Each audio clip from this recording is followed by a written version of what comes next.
আস্তে আস্তে নবী গেল কুলসুমার দরজায়। কুলসুমারও দরজায় যখন গেলেন মস্ত পায়, আন্দরে তাকিয়া নজর করলো কুলসুমায়। সত্য তালির জুব্বাই একটা গায়ে দিয়া বাবায়, আইলো বুঝি আমার বাবাই আমার দরজায়। বাবে বুঝলাম আমার বাবার লজ্জা শরম নাই, আমারে যে দিছে বিয়া ধনী জামাই চাই।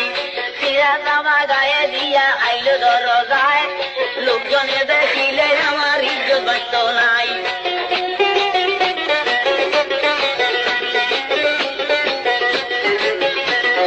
এই কথাটা যখন কইল বিবি কুলসুমায়, আরো সে তাকিয়া আল্লাহ বেজার হইয়া যায়।